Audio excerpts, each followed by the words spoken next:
Good morning, fellow Bosconians. Welcome to our morning assembly. I'm Ethan Zamora of 5 Ruiz. I am the technical officer of the Grade School Student Council. I am happy to accompany you in our assembly today. Prepare yourselves as we are about to begin.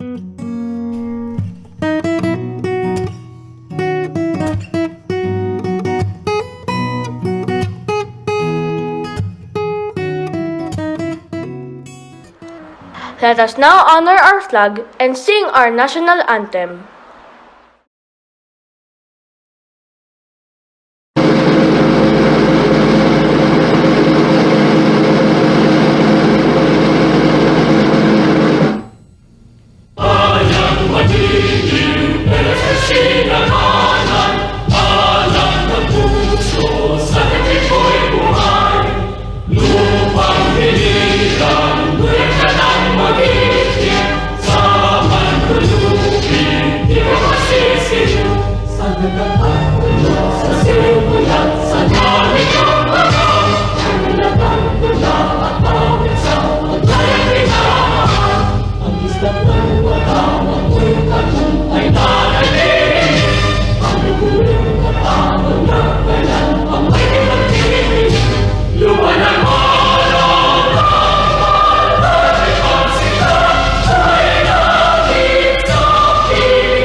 We are an institute founded on Salesian and Catholic ideals.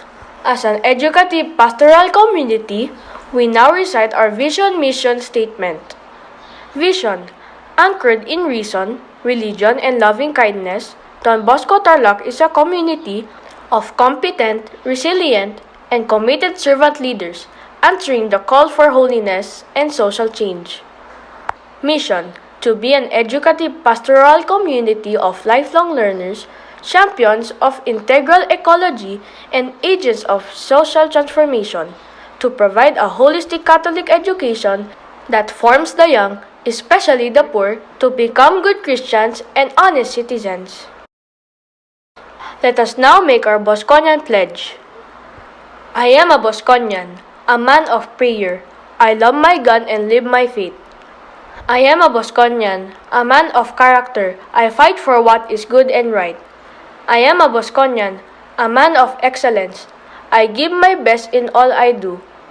I am a Bosconian, a man of service. I live and serve with holy joy. I am a Bosconian, in word and in deed indeed. We begin our mornings with a close conversation with God in prayer. A prayer for Advent. My hidden Lord Jesus, I love you and thank you with profound gratitude for uniting yourself with fallen humanity. When you first entered into this world, you remained hidden for 9 months in the immaculate womb of your Blessed Mother. She carried you, body and blood, soul and divinity, within the sanctuary of her body. She also carried you within her heart as a result of her perfect love for you and her perfect obedience to the will of the Father. Precious Lord, as I embrace this Advent season, please open my eyes to see the great value and blessing of your incarnation. Help me to discover your hidden presence in this world and within my own soul. I desire to see, understand, and experience the profound effects that your incarnation has on my life, and I desire to receive those effects more fully this Advent. May I become a sanctuary in which you dwell, so that I, like your dear mother, may bring your presence into the world. My loving Jesus, I choose you this Advent as my King and my God. I abandon myself to you and seek to put all my trust in your tender care. Draw me close to you and free me from my sin, so that I may love you with a pure and holy heart. Mother Mary, as you carried your dear Son in your immaculate womb, you also carried him in your heart. Pray for me this Advent, that I may surrender myself to the will of the Father in imitation of you. You said yes to all that God asked of you, and never hesitated to fully embrace His divine will. Pray that I may imitate your perfect example, so as to share a deeper union with you and your divine Son. Come, Lord Jesus. Come, Lord Jesus. Come, Lord Jesus. Amen.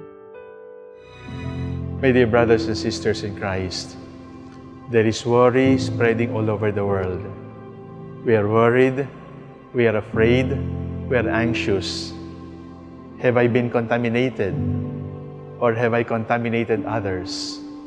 We are worried about COVID-19. We are worried about sickness. We are worried about the spreading epidemic. The Lord assures us, worry is useless. What is needed is trust. But there is a kind of worry that is beautiful. There is a kind of worry that is meritorious. And what is that worry? You are worried that you are not loving enough. You are worried that you are not sharing enough. You are worried that you are not caring enough. You are worried that you are not loving as Jesus has loved you. So keep on breaking the record of your love, of your care, of your concern as the days go by.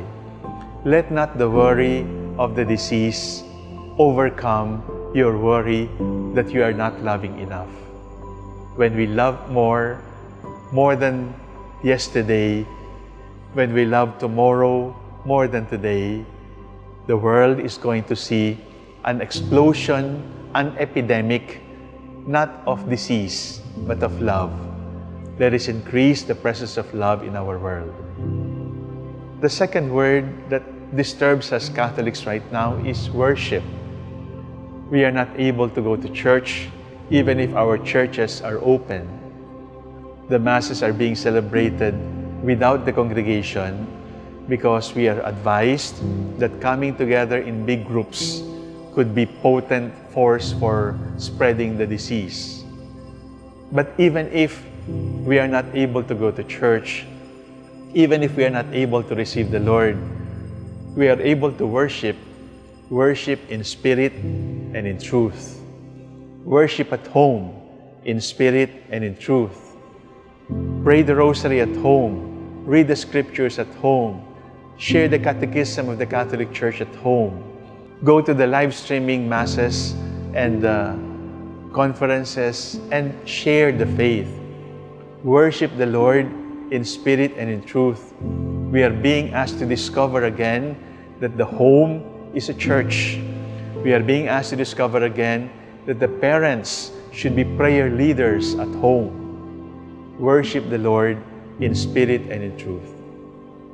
The third W is this is a time for witnessing, a time for proving that the Lord is alive in our hearts, alive in our homes.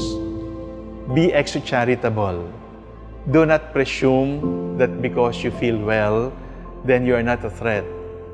It is better to keep the safe distance, keep the social distance, so that we kill the virus, we stop the disease, we stop the epidemic simply by hygiene, by social distance. My dear brothers and sisters in Christ, we are worried, but be more worried that you're not loving enough. And show your love by social distancing, by constant hygiene. We worship the Lord at home, in our rooms, with our families, but always in spirit and in truth.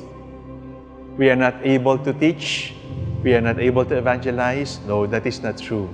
Saint Francis said, go and preach the gospel.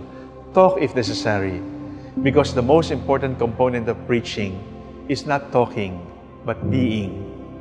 By the love that we have for one another, by our concern for one another, by living together as a family of the Lord in the privacy of our homes, by obeying civil authorities, we glorify the Lord.